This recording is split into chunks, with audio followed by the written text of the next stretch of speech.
महाराज, सेनापति भूपाल, समय से पहले हमें जगाने का साहस तुमने कैसे किया? रावण पुरुषों से तो है। महाराज रावण कुशल विराजमान, तो फिर क्या है? लंका पर तो कोई विपत्ति नहीं आई जी। अभी तक तो लंका पूरी तरह सुरक्षित है, परंतु अब उसकी सुरक्षा संकट में है। परंतु क्यों? अयोध्या के राम को लंका से क्या चाहिए? अपने पत्नी, अपनी पत्नी अर्थात लंकेश्वर, उनकी पत्नी सीता को हर आए। साक्षात जगदम्बा को हर आए। ऐसी दुर्बुद्धि उनके मन में कैसे उत्पन्न हुई? किसी ने समझाया नहीं जी। आपके छोटे भाई विभीषण ने हमारे दरबार में उन्होंने बात समझाने का साहस किया, तो महाराज रावण ने उन्हें मार मारकर राज्य से निकाल दिया। महाराज रावण अपने भवन में आपकी प्रतीक्षा करते।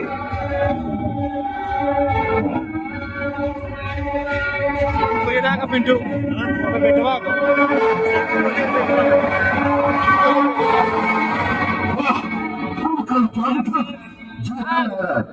श्रीमान कुंभकर्ण नगर से होते हुए आपके दर्शन के लिए पधार रहे हैं। श्रीमान कुंभकर्ण को देखकर नगर में उत्साह की लहर फैल गई है।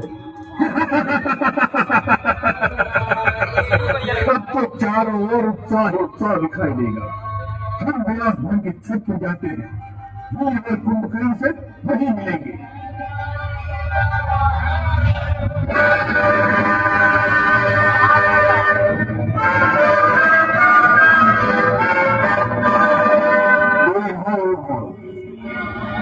महाराज, मुझे जो रूप सुनाया है, क्या वह सत्य है कि इस समय वानर सेना ने लंका के बीच घेरा डाल दिया है और लंका पर संकट के बादल छाए हुए हैं? माता, इस समय लंका संकट में आ गई है, इसीलिए तुम्हें असमय में भी जगाया गया है। भाई, इसलिए भी तुम्हारा युद्ध भूमि में जाकर उन मानवों का भक्षण करना आवश्यक हो गया है। आज राक्षस जाति की लाज तुम्हारे हाथ में है। तुम्हें रावण के अपमान का बदला लेना है राम से। ऐसी नीतियों के लिए शास्त्र कहता है कि विनाशयन्तो भर्तारं संहिता शत्रुभिर्भैः विपरीतानि कृत्यानि कारयन्ति हि मंत्रिणा चान भर्ता मृत्यु संकाशान पवित्रान मंत्र नीले वारेण जान्यान सचिवानु उपसंहिता। कुंभकर्ण, यह समय शास्त्र सुनाने का नहीं है। हर बात अपने अपने समय पर ठीक लगती है। यही तो मैं कहना चाहता हूँ भैया कि आपने उचित समय पर उचित बात नहीं की। तुम्हारा जाति के प्रति, अपने भाई के प्रति उसमें तुम है, शास्त्र सुना है। अरे शास्त्र में यह भी लिखा है, यदि भाई ने कोई पाप भी किया हो, वो अपराधी भी हो, तो संकट में उसका साथ दे, कभी भाई कहना नहीं भी होता है। अपराधी को तो शासन दे सकते हैं, तो भाई नहीं है तो संकट में साथ खड़ा रहे, सहायता करे, शिक्षा करे।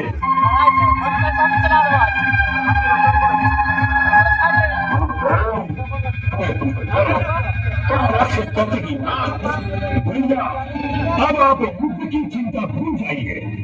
मैं आपको वचन देता हूँ कि आज सूर्यास्त होने से पहले उस वनवासी राजकुमारों के मस्तक लंका की गली कूचों में से गेंद की भांति पैरों से लुढ़काता हुआ लेकर आऊंगा, ताकि जिनके प्यारे संबंधी उस युद्ध में मारे गए हैं, वहां पे आकर उसे एक एक ठोकर मार सके। ठीक रहा तो आज रात को लंका में विजय का उत्सव होगा। परंतु क्या? परंतु भैया, सबकी बात सच निकली और वो सच में भगवान है। तो भी मैं पीठ नहीं दिखाऊंगा। अपने भाई की आन के लिए रणभूमि में लड़ता हुआ मर जाऊंगा, यह मेरा वचन है। परंतु क्या सबकी बात सच निकली और वो सचमुच भगवान है, तो भी मैं पीठ नहीं दिखाऊंगा। अपने भाई की आन के लिए रणभूमि में लड़ता हुआ मर जाऊंगा, यह मेरा वचन है। की बात मन में क्यों लाते हो तुम अवश्य नहीं हुए। हम सेनानायक को आदेश देते हैं कि तुम्हारे साथ जाने के लिए चतुरंग सेना को तैयार किया। नहीं भैया, मुझे सेना की कोई आवश्यकता नहीं। रणभूमि में मैं अकेला ही जाऊंगा। मेरे हाथ में केवल शिव का त्रिशूल होगा। की आधी सेना तो मेरे पांव के नीचे कुचल जाएगी।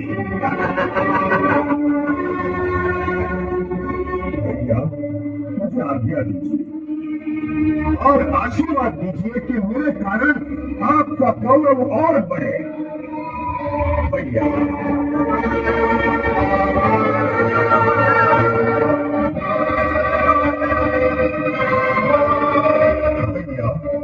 मुझे आशीर्वाद दीजिए।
बाल्यकाल से ही किसी शरीर में अकल बल था।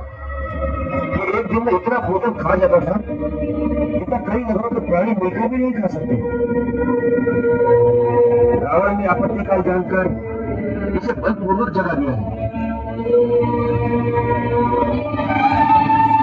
गुप्तचरों का कहना है उसके जाने के पश्चात रावण को बहुत समझाने की कोशिश की कि अब भी वो माता सीता को लेकर आपकी शरण में आ जाए, परंतु रावण ऐसी कोई बात सुनना नहीं चाहता और इसे युद्ध में भेज दिया है, क्योंकि कुंभकर्ण एक ही दिन में सारी वायु सेना को खाकर समाप्त कर सकता है। अब तो आपको शीघ्र इस तथ्य को समाप्त कर देना चाहिए। मुझे आज्ञा दीजिए। नहीं लक्ष्मण, उसे ब्रह्मा जी का वरदान प्राप्त हुआ, उसके लिए हमें स्वयं जाना होगा। यदि आपकी अनुमति हो तो मैं जाऊँ प्रभु। नहीं महाराज विभीषण, हमने आपको लंका के बाद सिंहासन पर बिठाने का वचन दिया है। आपके जीवन को संकट में नहीं डालेंगे। हम ये भी नहीं चाहते कि भाई के हाथों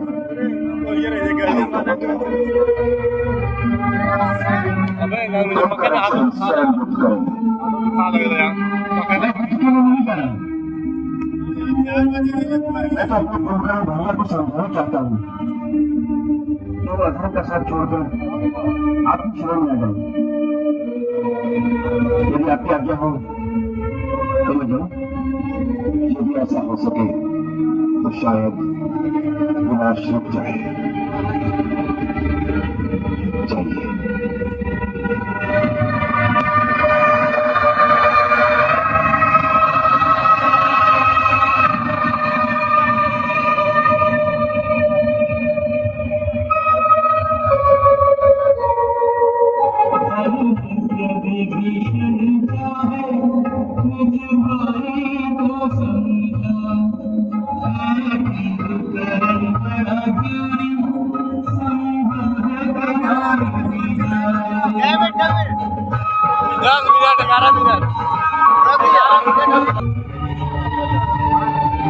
नहीं माने